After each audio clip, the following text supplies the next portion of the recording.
started with Chant Jubilo. This is one of the classic band pieces. It's been around for, well, almost as old as me. And I titled this kind of a night of mystery and mysticism, because it starts with the Gregorian chant, which is plain chant, means just one line straight across. No harmonies, no melody. Well, there's a melody, but no harmonies, just one straight line. So it kind of makes it mysterious, because there's no ending point, there's no starting point. It kind of just keeps going. And then the piece does develop, and you get a real solid ending to it. But this is Chant and Jubilo.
Okay, slight change in the program. This Cruel Moon is next. I put them out of order on the program. So that piece, once it got going, has a very definite feel. It has the music's all about being at home and then getting away from home and then lots of tension and then coming back home. And that piece was full of that. You kind of knew where it was going and where you're going to end up.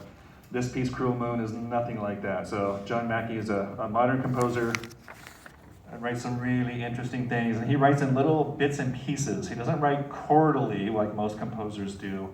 He writes little, like 2 or 3 notes and then ties them together with another 2 or 3 notes and another 2 or 3 notes and expands on that. There aren't a lot of harmonies, and there's a lot of dissonance in this piece. So if you couldn't get to the program notes, this is from a longer piece, a symphony that John Mackey wrote, Symphony for Band, which is, I think, 18 or 20 minutes long. And this is the middle movement of Wine Dark Sea. Talks about Odysseus' journey home following the victory in the Trojan War, but he gets lost at sea and he ends up on an island, and he lives on this island for, I think, 7 years, and he finds Calypso, who nurses him back to health, and then after about 7 years, he figures out that, oh, I have a wife and kids back at home, and he leaves. So this is about that. This is called programmatic music. It's supposed to represent something. It's supposed to make you feel something. I mean, music in general makes you feel something, but this is written for a specific purpose to tell a story.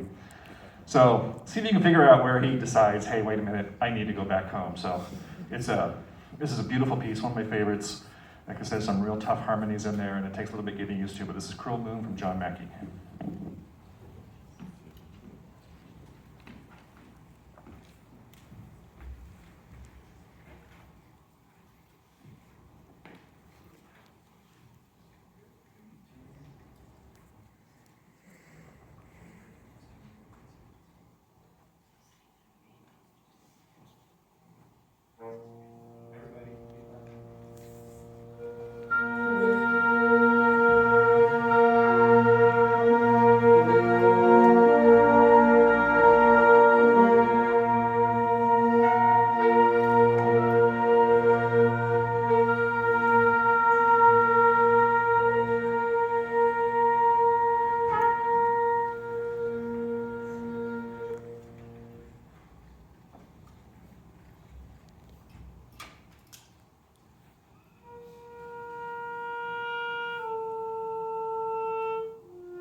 Okay, so next we have Jupiter from Gustav Holst. And this is a transcription. So the first two pieces were original compositions written for this setting, for a band like this. And the next piece we're doing, the March, is also original composition. The last piece was arrangement, meaning that Robert W. Smith took the John Williams Star Wars suite and put that into this situation. Well, this was an orchestral, written for orchestra first, and then this was taken, a transcription, means note by note, they took the violin part and gave it to the flutes, or the saxophones, or the viola parts and gave it to the saxophones. And transcriptions are notoriously difficult because there's some really tough fingerings that you don't have to do on a violin. Well, not saying a violin is easy, but it just doesn't move really well to the band setting. So Jupiter's it's a fun piece. I tried to do this many, many times, and this is the first time that we've been able to pull it off. So I'm really, really proud of the band and the work we put into this piece. So thank you all for that.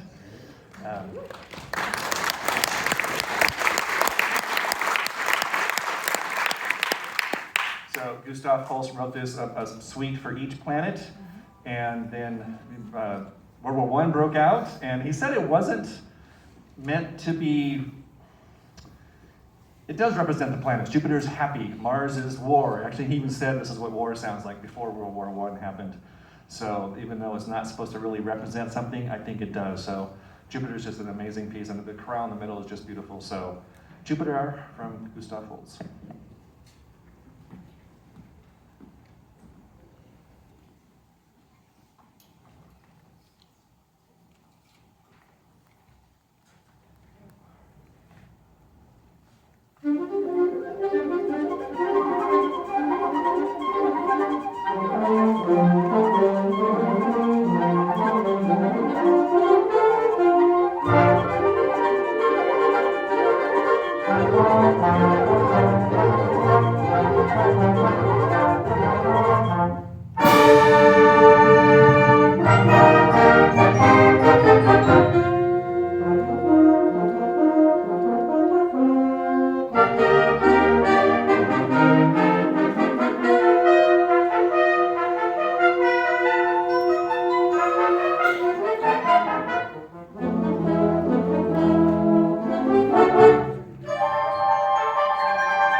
This next piece is a march. Every band concert needs a march, besides my mom likes marches, so I always have to do a march. So this is John Philip Sousa, and you think of Stars and Stripes and Semper Fi and all the bullets and bayonets. I mean, all these military marches. But the Lambs Club was a club in New York. Actually, it's still there, and it was a bunch of composers and actors and writers got together and just kind of had fun at the Lambs Club in New York. And John Philip Sousa wrote this march for the Lambs Club. That's why it's called the Lambs March. And they actually put on a play, and this was part of the play. And that's why it kind of fits into our mysticism theme here. So John Philip Sousa will conduct the following: the Lambs March, and then a dramatic musical recitation. I don't know what that is. And then the characters, Mary and her lambs, and they list all the lambs. And then there's the world's greatest drawing cards. I guess that's a magic act, I don't know. And then these are the characters for every musical play, all one word. Melody, the princess of land of music. Lyric, prince of the neighboring kingdom of rhyme. Laughs, the grandfather of the reigning families. Chorus, the older sister of princess. Chorus, the younger brother of the prince. Scenery, king of the country of canvas. Plot, nobody of any importance. Public, judge of the court of public opinion, a stranger having nothing to do whatsoever with the play. And then it goes on with the acts. And so anyway, John Philip Sousa wrote this for this play. It's called The Lambs March. It's really fun, and